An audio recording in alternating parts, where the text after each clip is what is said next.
on ASAP. Thank you. And gentlemen, I have to say guys, unang-una Marco, welcome. Sobrang happy kami na nandito ka ngayon. And I have to say, kagabi lang, konting-kwentuhan lang, I actually I had dinner with San Concepcion. And I was asking about amazing artists. And I asked him, what's your biggest turn-off pagdating sa mga musicians? Because I know sobrang honest si Sam C. So, he said something. He said, you can tell when the artists just want to be famous, and you can tell when they love music and they're passionate about it. At Marco, we have to say, we see that you're passionate about what you do sa lahat ng ginagawa mo. So super happy that you're here with us today. Marco, studio right here. Pero we have some questions that we want to ask you as well, diba Jeremy?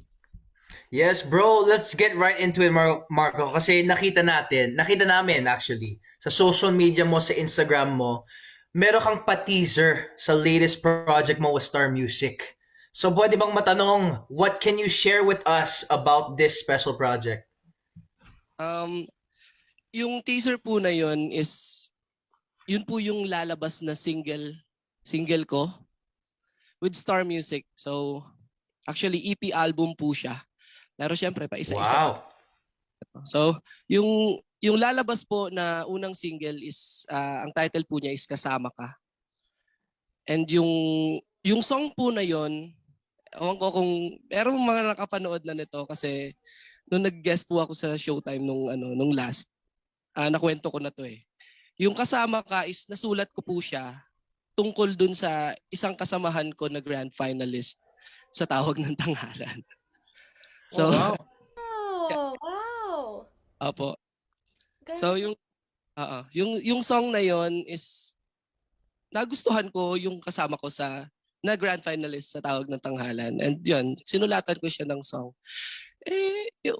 Walang nangyari. Alam mo, minsan parang hindi sa fairy tale.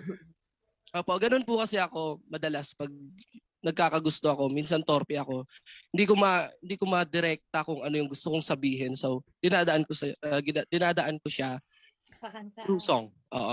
Tama! I have to ask. Wala ka naman regrets, diba? Wala ka naman regrets. Masaya ka naman pa rin. Kasi dahil sa kanya, nakalikha ako ng magandang awit. Ayan. Tama! Alam ba niya, Guys, Chris? teka lang, huwag Alam natin ba palang niya? gusto yung nakita natin kanina. Opo, alam niya. Jeremy, parang sobrang relate Relate ka ba, Jeremy? Ay, hindi. Hindi, nag-agree ako sa guest natin. Hindi, Diba? sabi Kasi mo, syempre, bilang... Tama kasi, ganun yung mga songwriters, yung mga musicians kasi. If they can't express it through words, they express it through song, melody, lyrics din, ganun. Kaya tama din yung ginagawa niya. Kaya nga, Jeremy. Nakarelate ka nga. Oo naman, nakarelate din ako. Oo. Yun lang yung tanong Ano bang hinahanap nyo, guys? Alam mo, mamaya balikan pa natin yung to podcast mamaya. natin. Sama natin si Marco ngayon, so I want to make sure that we make sure he shines. Pero Kayo naman? Pero eto Marco, binanggit mo, ganun ka bilang artist, you write when you have feelings in your heart. Kaya gusto namin malaman, ano ba yung proseso mo pagdating sa pagsusulat ng bagong mga songs? Assumption namin na sobrang hands-on ka sa mga songs, sa creative process. I'm sure pati sa producing ng music. Kumusta yun? Ako po kasi kapag nagsusulat ako ng song, madalas nakadepende po sa mood ko eh. So kung minsan kapag wala ako sa mood, tapos susubukan kong sumulat ng music. So parang lahat ng nasusulat ko kapag wala ako sa mood, para sa akin parang walang dating, walang laman yung mga laman, walang halong puso. I mean, yung parang ganun. So hindi siya natutuloy palagi. Eh ako naman po, kapag nasa mood ako, sobrang bilis lang din naman eh. Lahat naman tayo merong kakayahang magsulat. Kasi lahat tayo may kakayahang, alam mo yun, may nararamdaman tayo eh. So, pwede mong isulat yun. Pwede mong gawing song. Kahit si Edward, Marco. Oo. Man po. Tama.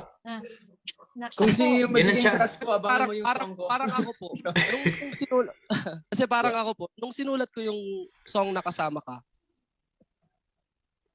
parang into na ako dun sa teleserye na Batang Quiapo. So parang nilagay ko yung sarili ko na parang ako si Tanggol. Kasi umaamin na siya dun sa babae. Pero Nax. anong mapapala ako sa'yo? Parang gano'n na yung babae sa kanya. Anong mapapala ako sa'yo? So, yun. Yung first line nung song ko is, kung sabihin ko bang mahal kita, maniniwala ka. So, yun. Doon ko hinugot yung song na yun. Doon sa Batang Quiapo. Nilagay ko yung sarili ko na parang ako si Tanggol. Parang, ano ba? Hindi mo ba napapansin? Gusto na kita oh. Oh, man. Guys, minsan yung mga artists, yung mga Alam kong musicians, alam niya yun, pero dead ma.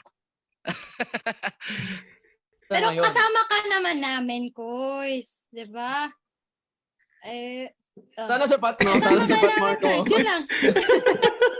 Parang di siya natutuwa. Inisip- Jerry ng Naku.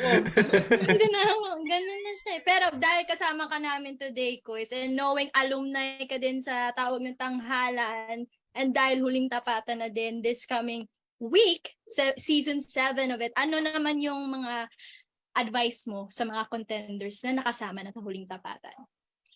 Sulatan nyo ng song yung mga crush nyo dun.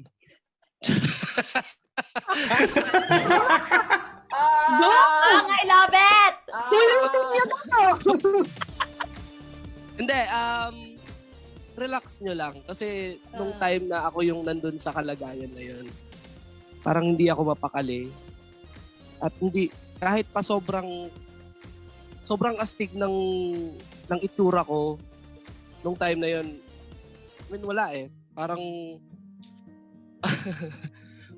wala akong ibinuga masyado nung time na yun sa sobrang kaba. So, advice ko sa mga contender ng Tawag ng Tanghalan, i-relax nyo lang. Hayaan yung galing ninyo ang mangibabaw. At syempre, wag nyong kakalimutan na magdasal palagi sa Panginoon. Kasi nandyan siya naggagabay sa'yo. Ayan. Tama.